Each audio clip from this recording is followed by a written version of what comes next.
results which are good enough for a prototype, and they also run fast enough so that you can actually test the features that we will want to build on that environmental understanding.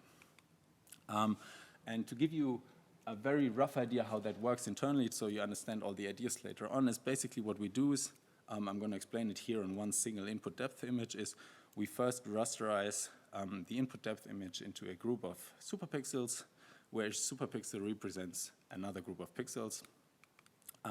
We then take those superpixels and compute the normal on top of that plane using a technique called PCA, or Principal Component Analysis.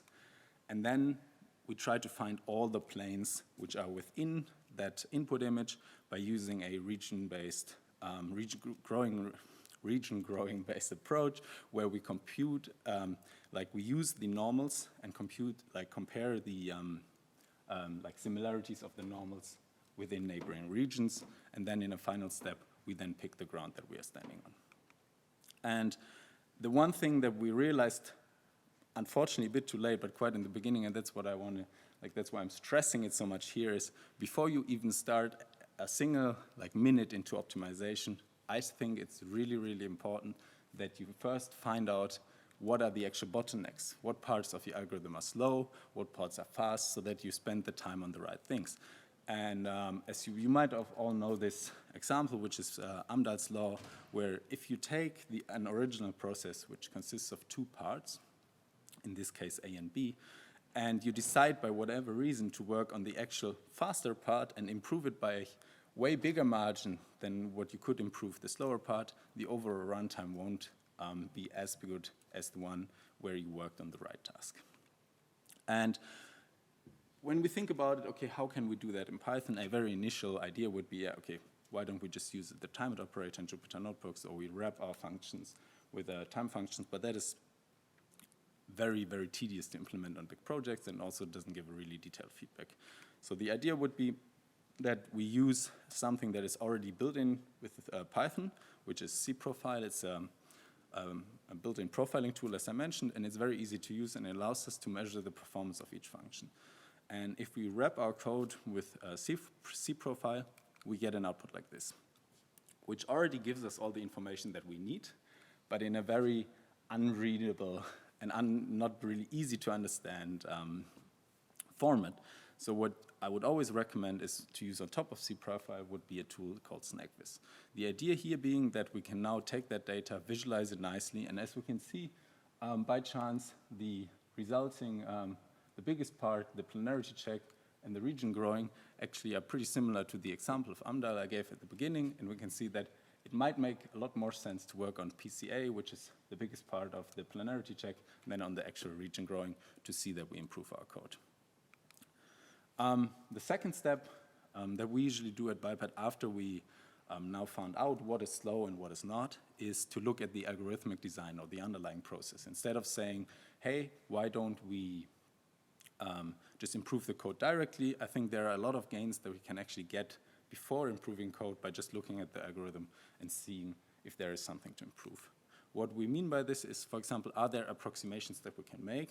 Instead of doing a full computation, are there approximations that we can make that are easier to compute but give us like a similar result? Or is there, for example, the way that we can say, are there conditions that can simplify the process and then let us like not do the computations on edge cases? And in our case, for example, what this could be is PCA takes 65% of the total computation time. So why don't we compute, for example, PCA on a subset of the points in each superpixel? Or, I mean, as you've seen in the beginning, there are quite a few superpixels which are completely invalid, and it's easy to see that they're invalid. Why don't we just kick them out before? And so what I mean by sampling here is why don't we use why don't we uniformly sample over the input superpixel list of pixels, and then only use a subset of that. And what we see there is we can get very similar results while improving the computation quite a lot. And then when we kick out all the invalid superpixels with, for example, very simply to check conditions like, are there too many invalid depth pixels in black, for example, or is the depth variation within the superpixel super high, then we can further do a step and improve more on that. And just to summarize so you can follow along, I mean, what we have right now is we go over each superpixel, We then check the conditions that I just introduced. We then sample and then compute the normal on just the sampled output using PCA, which is then finally followed by the region growing and the selection of the ground plane. Now that we have found out, okay, this is slow, this is fast, we've also optimized our algorithm, we can go to the point where we optimize the code in itself. And there are two very obvious solutions to that. It's like one you will probably all know, it's NumPy. The idea here is if you have vector or matrix data and you want to work with that, what you will see is that Python naturally is quite slow with that, and there is obviously the thing that you use NumPy, which efficiently vectorizes operations, and one of the reasons why it's so fast is that it actually stores the data in continuous chunks of memories. And just to remind you all what kind of benefits are possible here, I've implemented a very simple function in normal Python, and then the same function would take a very small part of that time in with NumPy. The second option that we have is using Cython. The idea would be here that we take type annotated Python code and then compile that to efficiency code. And we use that efficiency code and then can import it very like normally how you would import other Python modules. And this is especially good to have if you are using loops, if you still have to use loops, or if you want to operate with a lot of mathematical operations. And one warning here is generally NumPy and Cython work very well together, but without type annotations that in some cases can lead to some slowdown.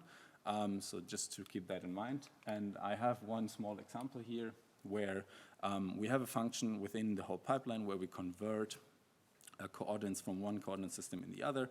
And if we implement that in Cython, and we can see that there's also some gains to be made. Okay, the next idea that I think naturally comes to your mind at one point is, until now, we've done all our operations in a sequential fashion. So the idea would be you do all the computations and you compute the PCA operation for each superpixel one after another. But especially this is easily parallelizable. And so the idea that what everybody that I think has anything to do with computers comes to mind, hey, why don't we use multi-threading or multiprocessing to use that offered possibility of parallelized computation? And there's one thing that you have to keep in mind. Within Python, there is a problem with threads, the way Python is implemented, that threads are not really able to help us here due to a thing called the global interpreter log. And the idea is that Python is implemented in a way that there is only one Python interpreter running on one process. And so the different threads which seem to be parallelized are actually not parallelized because only one of them can access the memory space of that interpreter at a time. And so you can't actually get the gains that you want from parallelizing.